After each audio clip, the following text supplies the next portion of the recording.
खूप वर्षांपूर्वी एक भावा बहिणीची जोडी होती, हॅन्सेल आणि ग्रेटेल. त्यांची आई ते लहान असतानाच हे जग सोडून गेली. ते आपल्या पित्यासोबत जंगलात एका झोपडीत राहत असत. त्यांचे बाबा पैसे कमवण्यासाठी लाकडे फोडत आणि मुलांची काळजी देखील घेत असत. काम आणि मुलांची देखरेख याला कंटाळून त्यांनी पुन्हा लग्न करण्याचा निर्णय घेतला.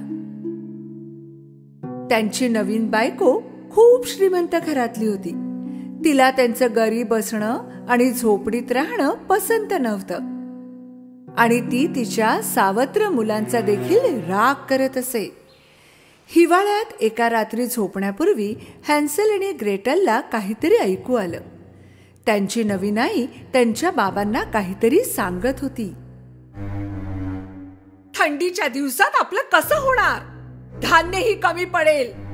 या मुलांना येथून पळवून लावा, नाहीतर आपण सगळेच मरू.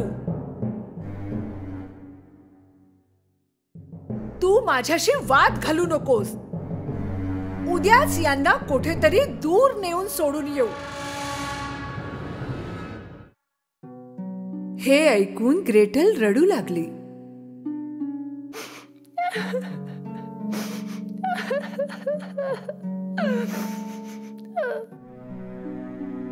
हॅन्सेलने तिला गप्प केलं.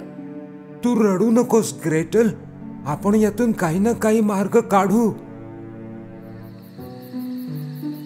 त्या रात्री हॅन्सेलने बाहेर जाऊन खूप दगडं आपल्या खिशात भरून आणली.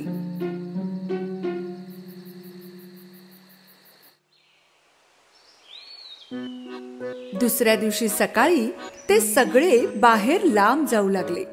त्यांच्या बाबांनी सांगितलं की आपण सहलीला चाललोय. चालता चालता हॅन्सेल हळूच एक एक दगड टाकत खुणा बनवू लागला.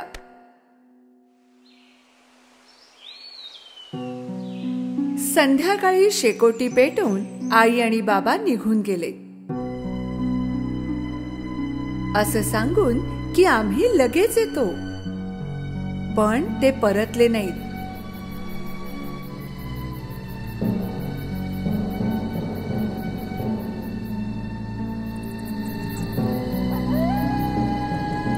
रात्र होताच जंगली प्राण्यांचे आवाज चहूबाजूला घुमू लागले. हे ऐकत हॅन्सेल आणि ग्रेटल चंद्र माथ्यावर येईपर्यंत शेकोटी जवळच बसून राहिले. आता ते त्यांनी येताना टाकलेल्या दगडांच्या खुणा शोधत घराकडे जाऊ लागले. चांगलं केलंस हॅन्सेल, तू किती हुशार आहेस. त्यांना घरी पोहोचल्याचं पाहून बाबांना आश्चर्य वाटलं आणि आनंद देखील झाला. आणि आई असं दाखवत होती जसं तिला आनंद झालाय, पण सगळं नाटक होतं. 3 दिवसांनी त्यांच्या आईने पुन्हा त्यांच्यापासून सुटका करून घेण्याचा प्रयत्न केला.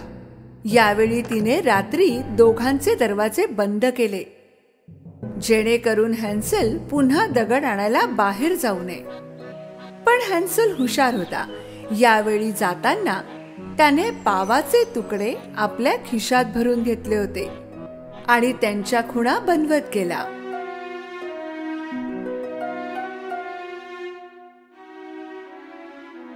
दुपारी बहाण्याने आई आणि बाबा निघून गेले, पुन्हा या दोघांना एकटं सोडून. जेव्हा त्यांच्या परतण्याची आशा मावळली, हॅन्सेल आणि ग्रेटल सूर्य मावळण्यापूर्वीच घराकडे निघाले. पण यावेळी त्यांना पावाच्या खुणा सापडल्या नाहीत, कारण सगळा पाव चिमण्यांनी खाऊन टाकला होता. ग्रेटल रडत होती आणि हॅन्सेलचाही नाईलाज झाला होता. यावेळी मात्र हे दोघे हरवले. ना जेवण, ना पाणी आणि जीवाची भीती ती वेगळीच. 3 दिवस ते असेच फिरत होते. तिसऱ्या दिवशी त्यांना एक पांढरी शुभ्र चिमणी दिसली. तिने त्यांना गाणे म्हणून दाखवले.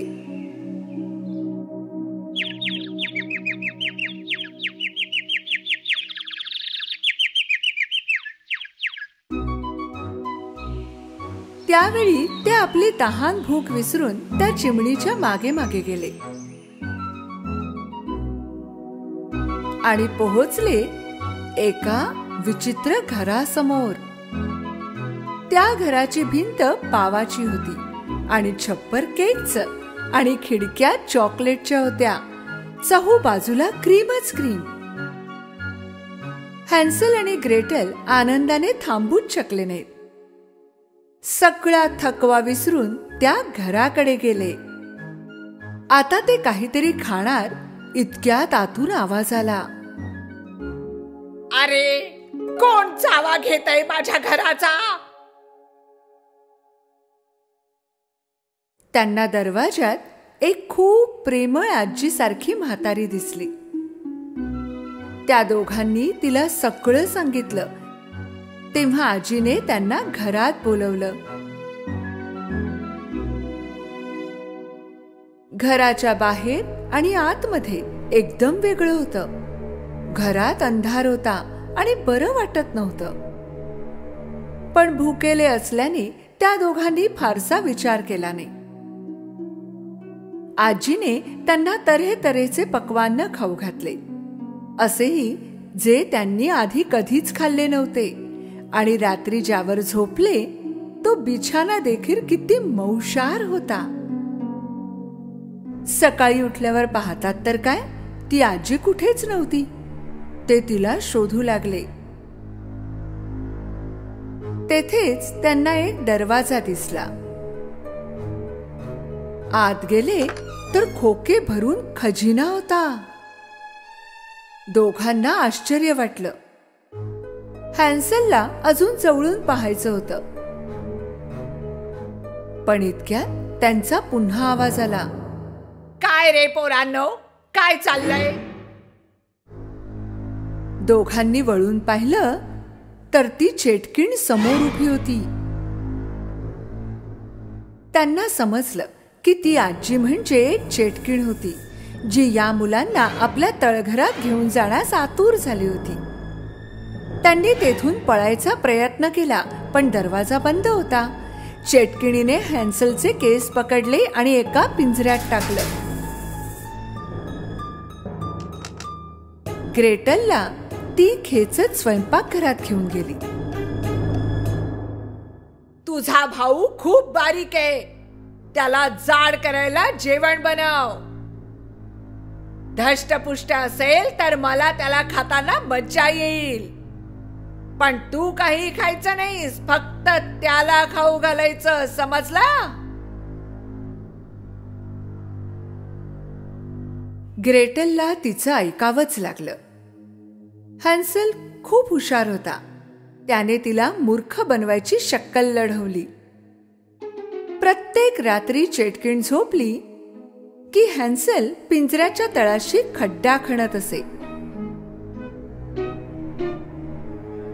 चेटकीण रोज सकाळी पाहत असे की हॅन्सल जाडा झाला की नाही. हॅन्सल काहीही न खाता सगळं जेवण त्या खड्ड्यात टाकत होता. इकडे चेटकीण ग्रेटलला आणखी जेवण बनवायला सांगत होती. खूप दिवस असंच चालू राहिलं. जाडा असो व बारीक, आज तर मी हॅन्सल पाय बनवणारच, तिने ग्रेटलला सांगितलं. जरा ओव्हन मध्ये बघ, कणिक नीट शिजली की नाही. ती घाबरली होती, पण ग्रेटल सुद्धा आपल्या भावासारखी समजूतदार देखील होती. ती समजली की चेटकीण तिला ओव्हन मध्ये ढकलू पाहते. माझं डोकं आत जात नाहीये, मला कणिक दिसत नाहीये, ग्रेटल म्हणाली.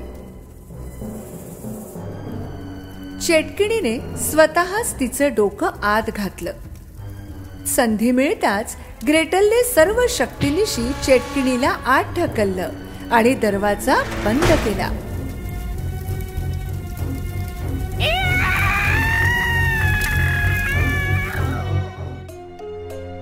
ग्रेटलला माहित होतं की किल्ली कुठे ठेवलीये. तिने पटकन जाऊन हॅन्सलला बाहेर काढलं. ओव्हन मधून आगीच्या ज्वाळा घरभर पसरल्या होत्या. ते दोघे तेथून निघून जंगलाकडे पळाले. पण जायचं कुठे हे दोघांनाही माहित नव्हतं. काही वेळानंतर त्यांना एक नदी दिसली. एका मोठ्या बदकाने त्यांना नदी पलीकडे नेऊन सोडलं. इकडे तिकडे पाहिल्यावर त्यांना समजलं की ते कोठे आहेत. ते धावत धावत घरी पोहोचले. मुलांना पाहून बाबांना खूप आनंद झाला. रडत रडत त्यांनी सांगितलं की त्यांना जंगलात सोडून आल्यावर काही दिवसातच त्यांची आई तिच्या माहेरी निघून गेली आणि त्यांना आपल्या वागण्याचं खूप दुःख झालं होतं. त्यांनी दोघांना खूप शोधलं, पण ते दोघे काही सापडले नाहीत. दोघांचंही आपल्या बाबांवर एवढं प्रेम होतं की त्यांनी सगळं विसरायचं ठरवलं. पण त्यांनी बाबांसाठी एक भेट आणली होती. त्यांनी आपल्या खिशातून हळूच हिरे मोती काढले, जे त्यांना त्या चेटकिणीच्या घरी सापडले होते. बाबांना हे पाहून आश्चर्य वाटलं. त्यांच्या कुटुंबाला मग कधीच कोणताच त्रास झाला नाही आणि ते आनंदाने राहू लागले.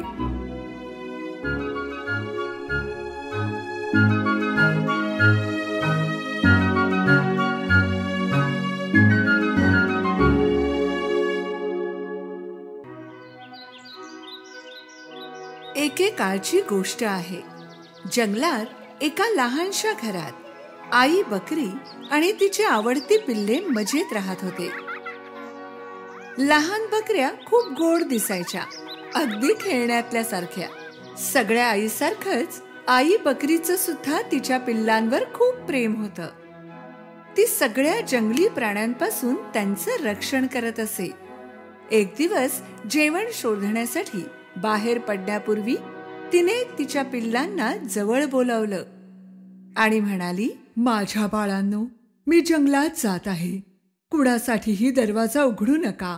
जर कोल्हा घरात आला तर तो आपल्या सगळ्यांना खाऊन टाकेल. तो वेषांतर करून तुम्हाला फसवू पाहिल. मग आम्ही त्याला ओळखायचं कसं? कोल्ह्याचा आवाज खूप घोगरा आहे आणि माझा आवाज गोड आहे, म्हणून जर घोगरा आणि जाडा आवाज आला तर समजा की तोच आहे. आई बकरीला काहीतरी आठवलं आणि ती वळून म्हणाली, आणखी एक गोष्ट, कोल्ह्याचे पाय काळे आहेत आणि माझे पांढरे, म्हणजे पाय पाहून सुद्धा ओळखू शकाल. काळजी करू नकोस आई, आम्ही सांभाळून घेऊ. आई, वी लव्ह यू. आई बकरीने तिच्या सगळ्या पिल्लांचं एक एक करून चुंबन घेतलं आणि मग जंगलाकडे निघाली. कोल्हा सगळं पाहत होता दुरून.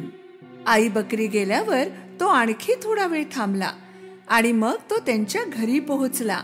दरवाजावर टकटक करू लागला.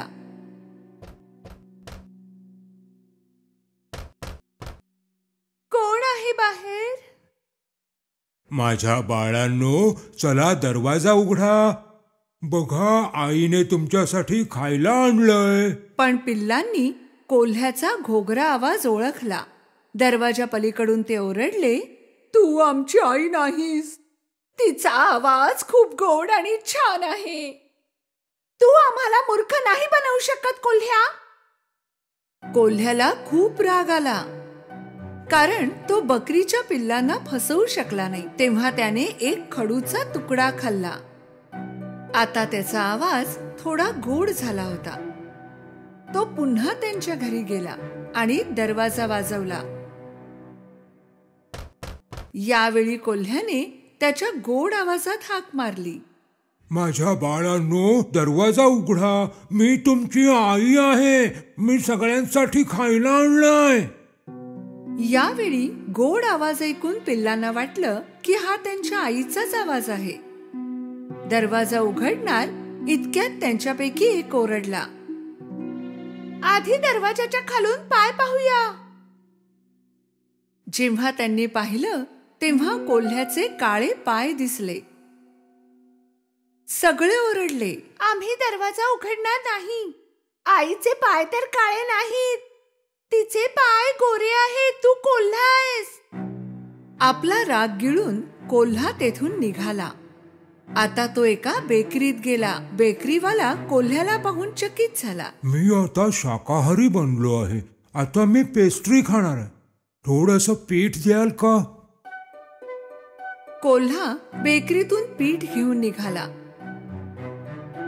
घराच्या जवळ त्याने पीठ त्याच्या पायांवर लावलं. आता त्याचे पाय पांढरे झाले होते. आता तिसऱ्यांदा चतुर कोल्ह्याने दरवाजा वाजवला. माझ्या बाळांनो, दरवाजा उघडा. मी तुमची आई आहे. मी सगळ्यांसाठी खायला आणलंय. तुझे पाय दाखव, म्हणजे आम्हाला कळेल की तू आईच आहेस. कोल्ह्याने त्यांना त्याचे पिठाने भरलेले पाय दाखवले.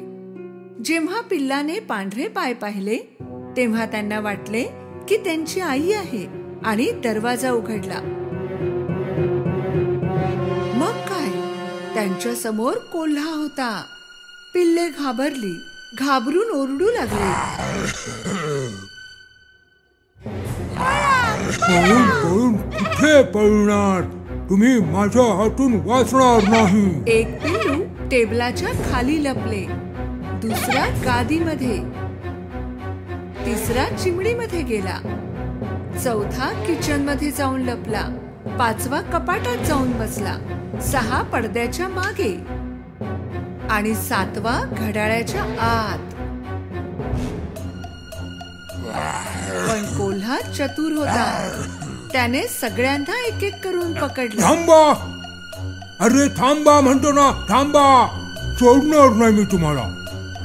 थांबा म्हणतो ना. फक्त घड्याळात लपलेल्या पिल्लाला तो पकडू शकला नाही. त्याचं पोट भरलं होतं म्हणून त्याने विचार केला नाही आणि तो निघून गेला. तेथे एक मोठं मैदान होतं, जेथे कोल्हा एका झाडाखाली घोरत पडला होता.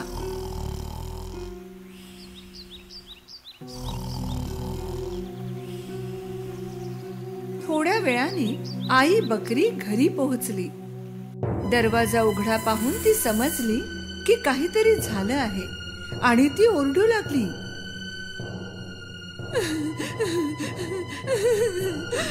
माझी पिल्लं.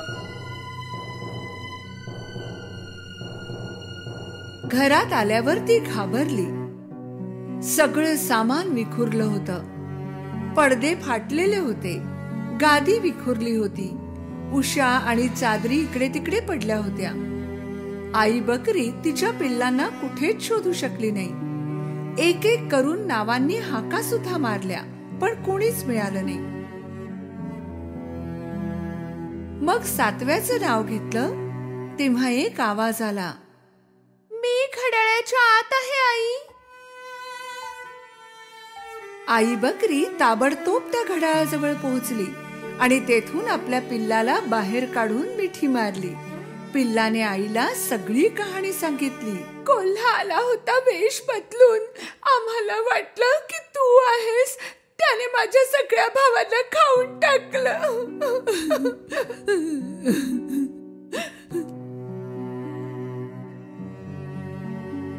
आई बकरीला खूप वाईट वाटलं. ती खूप रडली तिच्या पिल्लांसाठी. तिच्या फक्त एका पिल्लासोबत ती बाहेर पडली. तेव्हा त्यांना कोल्हा झोपलेला दिसला. त्याचं नाक इतकं जोरात वाजत होतं की झाडाची पानं सुद्धा हलत होती. आई बकरीने कोल्ह्याकडे थोडा वेळ पाहिलं. तिला दिसलं की त्याच्या पोटात काहीतरी हलत आहे. अरे देवा, मला वाटतंय माझी पिल्ले त्याच्या पोटात जिवंत आहेत. तिने एक योजना आखली. घरून माझ्यासाठी एक सुई, धागा आणि कात्री घेऊन ये. पिल्लू घरी जाऊ लागलं तेव्हा आई बकरीने 6 मोठे दगड गोळा केले. थोड्या वेळात पिल्लू सुई, धागा आणि कात्री घेऊन आलं. आई बकरीने कोल्ह्याचं पोट कापलं. तिला वरच तिचं एक पिल्लू दिसलं आणि बाकीचे पण एकानंतर एक दिसले. सगळे सुरक्षित होते. आई बकरीला खूप आनंद झाला. सगळ्या पिल्लांनी आईला मिठी मारली. आई, आई, वी लव्ह यू.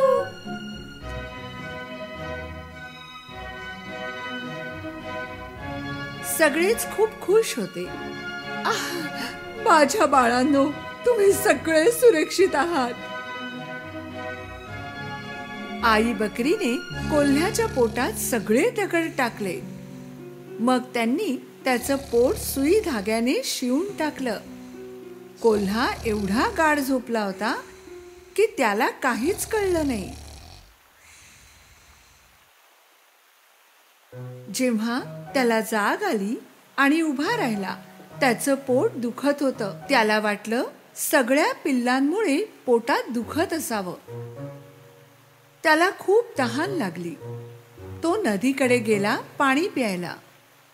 चालताना पोटात दगड एकमेकांवर आपटायला लागले.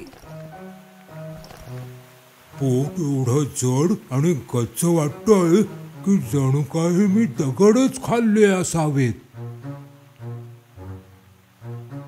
तो पाणी प्यायला वाकला. दगडांच्या वजनाने तो नदीतच पडला. ओ, वाचवा, कोणीतरी वाचवा, मी बुडतोय, वाचवा, वाचवा, कोणीतरी वाचवा, अरे वाचवा. तो खूप ओरडला, पण कोणी आलं नाही. दगडांच्या वजनाने तो पाण्यात खोलवर गेला. आई बकरी आणि तिच्या पिल्लांनी जेव्हा हे पाहिलं, ते नदीकडे आले.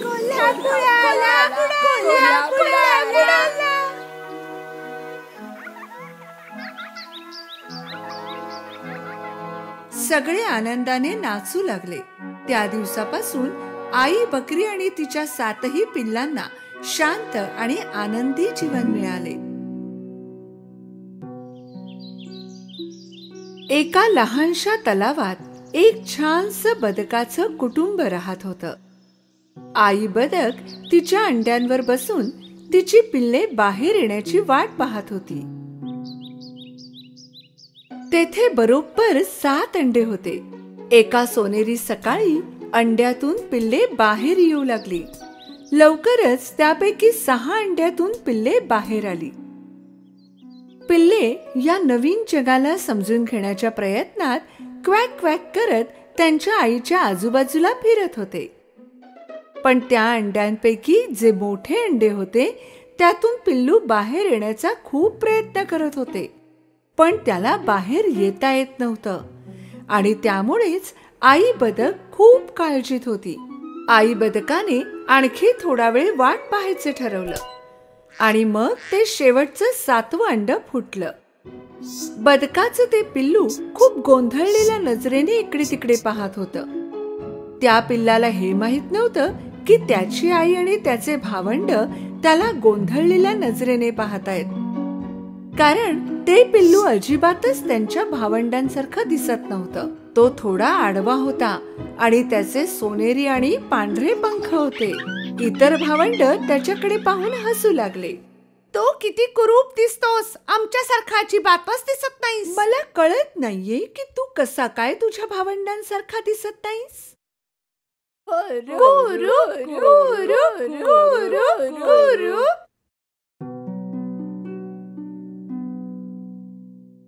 काही दिवसांनी सगळी पिल्ले थोडी मोठी होऊ लागली, पण हे पिल्लू इतर पिल्लांपेक्षा जास्तच मोठं दिसत होतं आणि त्याच्या पंखांचा रंगही विचित्रच दिसत होता. तू किती लवकर मोठा झालास आणि इतका कुरूप कसा झालास? काळ पुढे सरकला आणि ते कुरूप पिल्लू आणखीनच विचित्र आणि जाडं भरडं दिसू लागलं. त्याचे भावंड त्याच्या बरोबर खेळायला तयार होत नसत. आम्ही तुझ्या सोबत नाही खेळणार, तू किती कुरूप आहेस.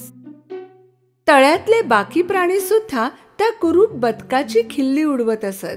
कुरूप बदकाचं पिल्लू, कुरूप बदकाचं पिल्लू, ना ना ना ना ना ना, कुरूप बदकाचं पिल्लू, कुरूप बदकाचं पिल्लू. त्याची आई त्याला वाचवायचा खूप प्रयत्न करत असे. बिचारं माझं पिल्लू, तू इतरांपेक्षा वेगळा का आहेस? जसजसे दिवस गेले ते बिचारं पिल्लू आणखी निराश झालं आणि त्याला विचित्रच वाटत होतं. रात्र रात्र तो रडत बसायचा आणि विचार करायचा की तो कोणालाच आवडत नाही. मी इतका कुरूप का आहे? मी माझ्या भावंडांसारखा का दिसत नाही?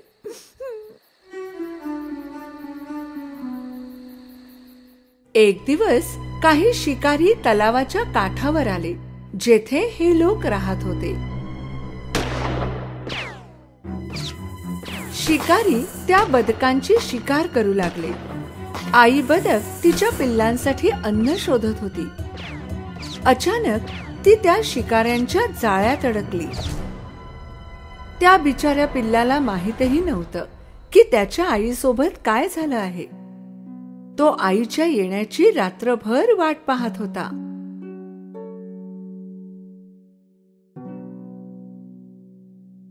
बिचाऱ्याला सुचेना की काय करावं. सगळ्यात आधी तो कुत्र्याकडे गेला. कुत्र्याने त्याला हाकलून दिलं. निघ इथून. कोणी मला तुझ्यासारख्या कुरूप बदकाशी बोलतानाही पाहायला नको. काही वेळाने तो कोंबडीकडे गेला, पण कोंबडीने सुद्धा त्याची खिल्ली उडवली. मी सुद्धा तुझ्यापेक्षा चांगली दिसते. बॉक बॉक. कुरूप बदक खूपच उदास झालं होतं. कुणालाच मी इथे नको आहे. जर माझी आई परत आली नाही तर मी इथे राहायचं काही कारणच नाहीये.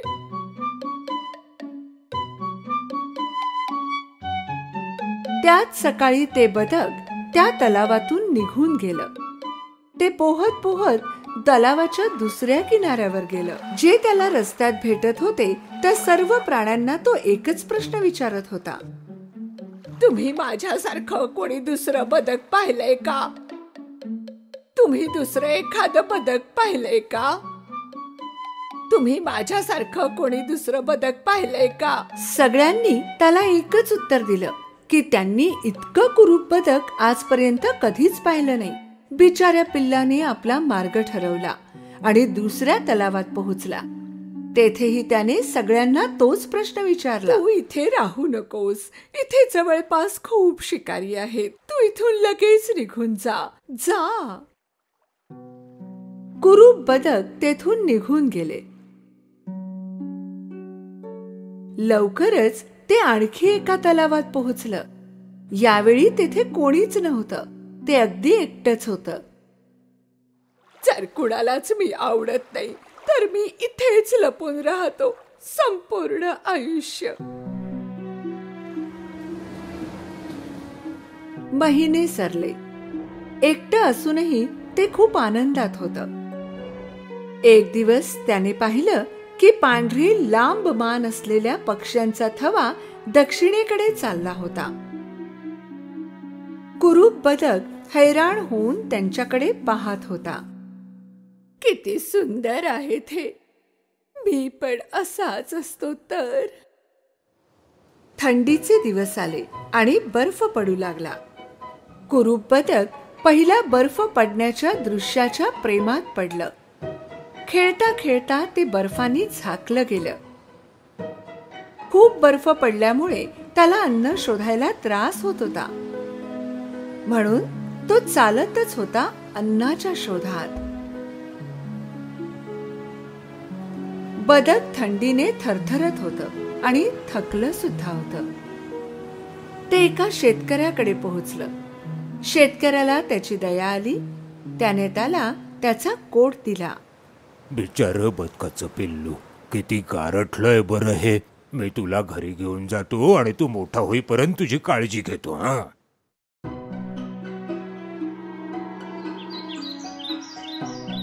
शेतकरी जसे बोलला तसाच वागला. जोपर्यंत बदक मोठं झालं तोपर्यंत वसंत ऋतू आला होता. कुरूप बदकाला फिरायला जास्त जागा मिळावी म्हणून शेतकऱ्याने त्याला तलावात सोडायचं ठरवलं. पुन्हा एकदा एकटाच. किती दिवसांनी बदकाने त्याचे प्रतिबिंब पाण्यात पाहिले, पण त्याला पाहून आश्चर्य वाटलं. आधी तर तो स्वतःला ओळखूच शकला नाही. त्याला वाटलं त्याच्या मागे कोणीतरी उभं आहे. म्हणून त्याने आपले पंख पसरले आणि पाहिलं तर त्याचं प्रतिबिंब सुद्धा तेच करत होतं. त्याने आपली मान बाहेरच्या बाजूला वळवली आणि तेच त्याने पाण्यात सुद्धा होताना पाहिलं. तेव्हा त्याला खात्री झाली की तो दुसरा कोणी नाही, तोच होता. मी किती मोठा झालोय. मी आकाशात उडणाऱ्या पक्ष्यांसारखा दिसतोय. मला घरी जायला हवं. जेव्हा तो तलावात पोहत चालला होता, रस्त्यात त्याला हंसांचा थवा दिसला. कारण आता तो त्यांच्यापैकीच एक होता. त्यांनी त्याला त्यांच्यासोबत घेतलं. ते कुरूप बदक आता हंसांसोबत मजेत पोहत पोहत चाललं होतं.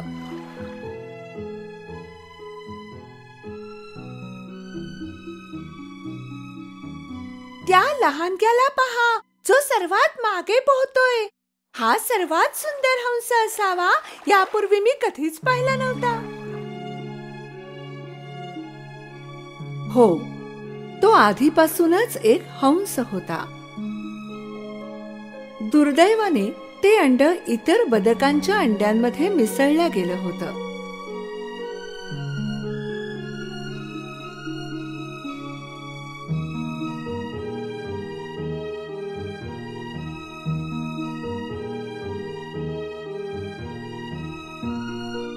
पण आता तो त्याच्या खऱ्या कुटुंबासोबत होता आणि त्याचे भविष्यातले जीवन खूपच आनंदात जाणार होते.